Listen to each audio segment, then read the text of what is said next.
Hello everyone! So today pag-uusapan natin kung paano paggawin yung review of related literature. Hindi kasi natin pwedeng i-present yung mga na-research nating studies at na-research nating mga literature nang ipaparaphrase lang natin or di naman kaya isa-summary natin. Hindi na natin pwedeng i-copy-paste. Maling-mali po yun kasi mapaplagiarize po tayo. So, hindi rin pwede na isa-cite lang natin kasi mali din yun. Yung, baka kasi yung ginagawa ng iba is yung may nakita silang article, ikakopy nila yun, tapos without paraphrasing, without summarizing, then sinite lang. So, actually, hindi yan yung tamang gawin sa review of related literature. So, kailangan po natin ng synthesizing. So, paano ba natin isi-synthesize yung RRL? So, yun yung pag-uusapan natin. How we will going to synthesize our review of related literature. So, tanungin muna, sagutan muna natin yung mga tanong na to. Okay? The same lang ba ang paraphrasing, summarizing, and synthesizing?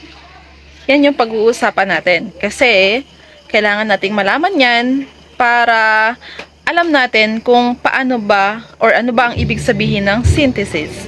Okay, so how to synthesize review of related literature? So first, we need to ask this question.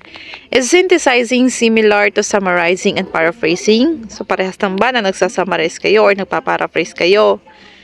Is synthesis similar to citation? So pag nag-cite ba kayo, synthesis na ba yon? Is synthesis possible without critical reading? So magagawa nyo ba or makakapag-create ba kayo ng synthesis kapag hindi nyo binasa ng maayos yung isang article? Okay, sasagutin natin yan ngayon na. Okay, what is a summary? A summary is an overview of important general information in your own words and sentence structure. So, pag sinabi nating overview, ito yung pangkalahatang pananaw. So, ibig sabihin, general, malawak po yan.